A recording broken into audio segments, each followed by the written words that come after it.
Bapak Ketua RT 01 sampai 03, yang terhormat Tim Kadar Perencanaan Pembangunan Kelurahan Melong, yang terhormat Bapak Ibu yang hadir, mohon maaf tidak dapat saya satu persatu.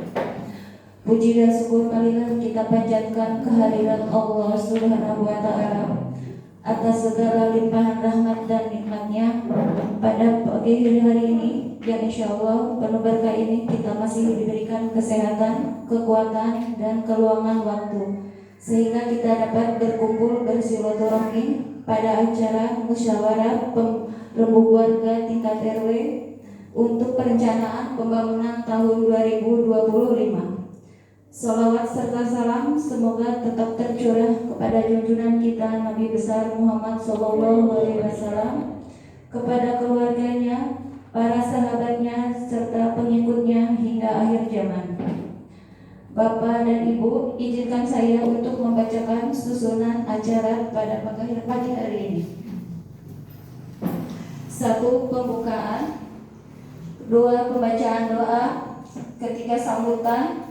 4. Pelaksanaan musrembang yang akan dipandu oleh Bapak Setio dari Tim Kadar Pembangunan, yang diantaranya yaitu pembagian kelompok bidang 1 sampai 5, rembuk warga sesuai bidangnya, pembacaan kesimpulan hasil musrembang, penandatanganan berita acara musrembang, penyerahan hasil musyawarah, dan kelima penutup, dan keenam ramah tamah.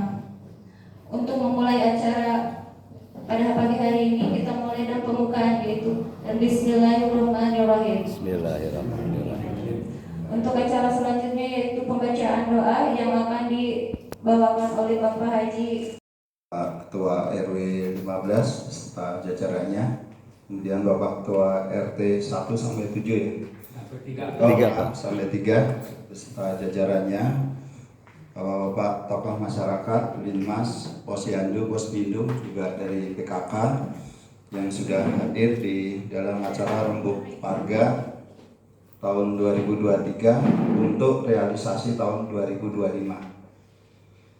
Kita 15 beserta para kadar pembangunan kelurahan di gedung serbaguna RW 15. Alhamdulillah pagi ini acara salawat serta salam semoga tercurahkan pada junjungan kita Nabi Muhammad SAW, termasuk kita sebagai umatnya. Bapak-bapak, ibu-ibu, saya mengucapkan sekali lagi terima kasih dalam acara musrembang ini. Bapak telah memenuhi undangan kami dan telah melaksanakan rembuk warga yang dilaksanakan pada tanggal 27 hari Senin kemarin. Dan pada hari ini mungkin karena kita sudah tradisi atau sudah biasa Pak, Bapak-bapak warga untuk memudahkan pekerjaan dalam musyawarah ini, warga ini, kami telah melaksanakan rembuk warga secara intern pada hari Senin, yaitu setelah dikumpulkan usulan-usulan dari warga. Karena kalau dilaksanakan langsung pada hari ini rembuk warga mungkin waktunya akan tersita, banyak lah yang pernah saya alami itu. Dan alhamdulillah pada hari ini kami sudah berhasil usulan-usulan penampung dari warga, usulan dari RT 1, RT 2, dan insya Allah nanti akan dibacakan oleh masing-masing perwakilan dari 5 bidang. Saya mengucapkan sekali lagi terima kasih. Mudah-mudahan acara musrembang ini berjalan lancar dan bermanfaat untuk kita semua, terutama untuk warga RW 15 khususnya untuk Kota Cirebon. Saya kira tidak perlu berlebar. Sekian sambutan saya. ya tadinya langsung masuk di materi.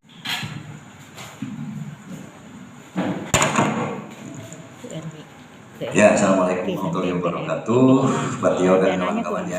Jadi ini hasil rembuk warga RW 15.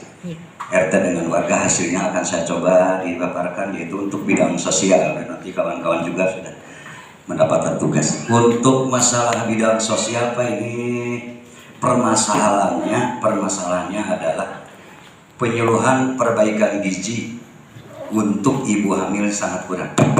Jadi saya kira sini memang perlu diagendakan ya, baik oleh dari kesehatan maupun dari kelurahan, bahwa penyuluhan untuk perbaikan diri harus teragendakan, artinya harus ada penyuluhan. Nah, potensinya adalah ibu hamil perlu gizi yang baik selama semasa kehamilan untuk menghindari terjadinya kelahiran bayi tidak sehat atau stunting. Itu Pak ya, yang untuk poin 1. Kemudian Pak, yang kedua adalah ini nih, pembuatan kartu KIS atau kartu Indonesia Sehat atau BPJS. Kartu KIS ini atau kartu Indonesia Sehat ini, oh iya, jadi oke, saya mah kudu bari di kudu santai, bos, lumayan, apa tuh? Ya Pak, masalah apa tadi KIS Pak ya? Ini potensinya banyak warga yang belum mempunyai kartu KIS atau BPJS Pak, dikarenakan status sosialnya kurang mampu, sehingga apabila sakit tidak mampu berobat. Dan juga itu kan ada semacam online ya Pak ya Pak. Online itu sering error. Nah itu hambatan kita gitu ya. Jadi di samping itu juga sarana mungkin karena datanya sering error kalau kita menggunakan digital online. Oke, yang ketiga masalah posyandu dan posbindu itu juga perlu perhatian dari kita. Mengapa? Karena selama ini kita mempunyai alat-alat yang memang ya sudah lama dan juga perlu ada tambahan, atau mungkin di posyandu posbindu ini ada alat yang mungkin agak canggih gitu. Jadi kami di RW 15 perlu untuk mendapatkan alat tersebut. Dalam melaksanakan kegiatan penimbangan balita, ya, pemeriksaan Bapak Ibu lansia, sarana peralatan banyak yang sudah tidak layak seperti pertimbangan balita, pengukur tinggi badan, alat tensi juga untuk cek gula darah dan lainnya, sehingga menghambat operasional. Saya kira itu Pak. Jadi ada 3 poin yang masuk ini bidang sosial ya, yang masuk bidang sosial tadi. Pertama masalah stunting, yang kedua masalah BPJS, yang ketiga posyandu dan posbindu juga itu perlu adanya perhatian. Baik, segitu aja dulu Pak untuk pemaparan dari bidang sosial. Assalamualaikum warahmatullahi wabarakatuh. Ini ada penyerahan ya hasil rembuk warga para RT di simbolis dulu yang akan diterima oleh Pak Lurah ya, Pak Lurah dari Pak RW. 1, 2, 3. Ya. Oke, sekali lagi 1, 2, 3. Mohon Bapak bisa berdiri Pak. Kami akan membacakan hasil rembuk warga untuk bidang budaya yang muslim. Yang pertama untuk masalah tambahan kenaikan insentif untuk guru ngaji dan para ketua RT. Potensinya untuk guru ngaji dan para ketua RT penerimaan insentif sangat minim. Untuk masalah yang kedua, pelatihan keterampilan segala bidang untuk pengangguran agar mempunyai skill atau keterampilan.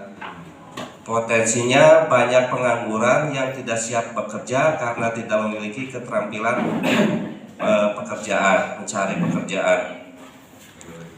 Untuk yang ketiga, mohon bantuan sarana pengadaan Al-Quran. Itu dikarenakan hampir di setiap masjid kekurangan sarana Al-Quran untuk kegiatan belajar atau mengaji. Untuk bidang budaya sekian. Assalamualaikum warahmatullahi wabarakatuh. Kami akan menyampaikan permasalahan di infrastruktur yang menyangkut masalah fisik Pak Bobon. Yang kami akan sampaikan diantaranya masalah saluran atau istilah kerennya itu drainase. Itu antara Bungur 8 ini itu ada aliran air kiri dan kanan. Itu fungsinya untuk melancarkan air yang tumpah dari tumbuhan hujan. Namun keadaannya sampai saat ini itu masih dangkal, sehingga tidak bisa menampung air hujan. Kalau hujan besar itu air selalu menggenang di jalan, Pak, di atas mata kaki itu. Itu setiap hujan selalu ada genangan air. Nah, untuk itu kami ajukan permasalahan ingin mengadakan rehabilitasi untuk saluran drainase ini, untuk khususnya untuk Bungur 8. Terus yang kedua itu masalah roda sampah nih, Pak. Ini sampai saat ini roda sampah itu tidak punya tempat. Itu selalu disimpan di lapang, sehingga kadang-kadang efek dari penyimpanan sampah ini, roda sampah ini baunya kemana-mana, Pak. Terus yang kedua juga roda ini sering kehujanan, kepanasan, ini cepat rusak, Pak. Cepat rusak. Dan yang ketiga dimanfaatkan oleh masyarakat yang tidak bertanggung jawab untuk membuang sampah sembarangan. Jadi seenaknya lung gitu. Nah, dalam hal ini kami meminta atau mengajukan permohonan untuk membuat semacam bangunan untuk menyimpan roda sampah ini. Lahannya sudah kami siapkan di Bungur Timur, Pak. Ya, ada itu di sana, cukup lah. Di samping kuburan itu ada wilayahnya. Terima kasih, Pak. Assalamualaikum warahmatullahi wabarakatuh.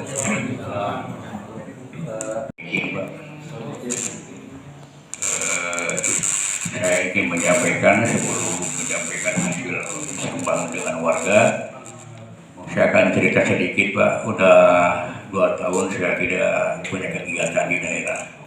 Bukan pengurus juga. 2 tahun, 2 periode sekretaris bendahara, sekretaris KT 01, 2 tahun sekretaris RW dan RW Siaga. Nah, 2 tahun kemudian saya berhenti. Sekarang dipinta lagi sama PRW untuk maju menjadi RT di RT 01. Berhubung RT 01 rumahnya pindah ke Cipati, jadi nggak ada yang mengisi, makanya saya diundang di sini. Insya Allah saya siap. Dan ini hasil, izinkan kami untuk membacakan hasil musyawarah dengan warga pada tanggal 27 November 2023. Sebetulnya, Pak, dalam hal ini bagian kepemerintahan itu hidup dari segala bidang, kayaknya gitu, Pak, ya. Hidup dari sosial, budaya, politik, infrastruktur dan sebagainya, itu sudah mencakup di pemerintahan. Nah, yang jadi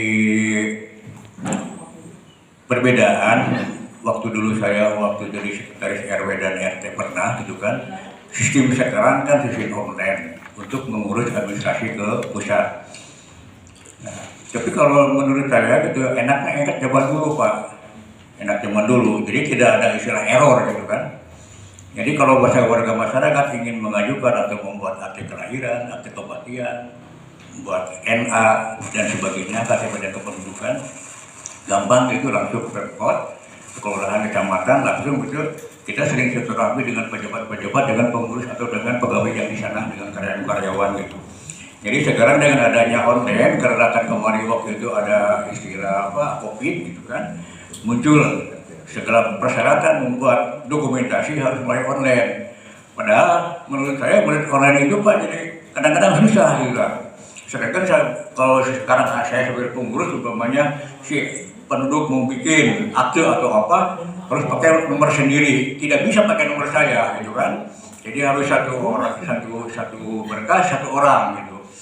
Nah, kalau ini sebagai usulan aja, kalau memang ini harusnya ke pemerintahan kota gitu kan, ini dari kita di tingkat kelurahan aja dulu, kalau bisa gitu kan dikembalikan ke asal yang dulu aja gitu, membuat surat-surat gitu kan, yang kayak membuat surat kematian, surat kelahiran gitu.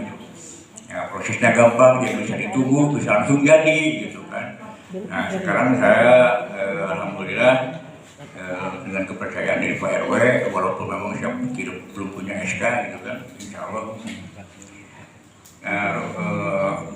Ini Pak, mohon barangkali ini kurang pas dalam penempatan ini, salah, mohon dikoreksi. Ini saya masalah bidang ekonomi. Dari hasil ini Pak, rembuk warga pada hari Senin tanggal 27 November 2023, saya punya masalahnya banyak orang pengangguran Pak, tidak bekerja dan tidak punya usaha atau penghasilan, apalagi ini pengaruh dampak ekonomi, mungkin pabrik juga pada pilot, banyak PHK yang udah kerja juga banyak di PHK. Yang kedua Pak, akibat dari pengangguran tidak mempunyai penghasilan tetap, maka banyak terjadi perceraian dalam rumah tangga, terutama ya dampak ekonomi. Ya.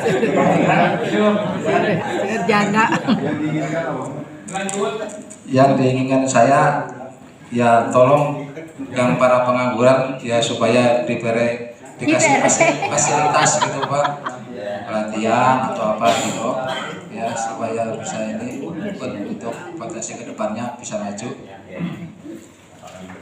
Ya.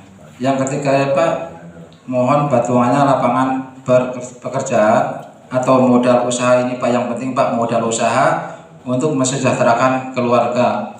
Kalau bisa ya bikinin apa itu modal untuk bikin di masyarakat koperasi atau apa supaya simpan pinjam atau apa, barangkali itu penting Pak. Daripada sekarang yang banyak sekarang ini kasus ini Pak di masyarakat juga sini kasus emo Pak ya, apa itu? Emo itu pasti tahu itu namanya. Nggak suka minjem misalnya, jadi katanya aja gitu, yang suka minjem mah tertawa aja gitu di sini. Mungkin ya barangkali ada gitu ya, mohon jangan tersinggung ya.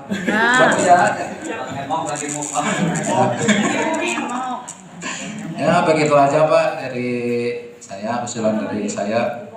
Assalamualaikum warahmatullahi wabarakatuh. Waalaikumsalam. Terlambat kalau di wilayah lain sudah bisa selesai, terutama di daerah Cimahi Selatan. Tapi karena kita masih masuk dalam range-nya, saya kira nggak ada masalah. Karena kalau tidak didukung oleh para LB. Jadi yang pertama adalah masalah stunting Pak, stunting. Nah ini stunting masih mendapat perhatian. Di Kota Cimahi tidak akan bisa disebut kota sehat kalau masih ada permasalahan stunting, UDR, sama BABS. Sekarang yang kalah adalah UDR. UDR kita tidak bisa mencapai 100%. Di mana kita dapat swasti Sabah kalau kita UDR-nya masih di bawah. Nah ini PR dari kita angkat supaya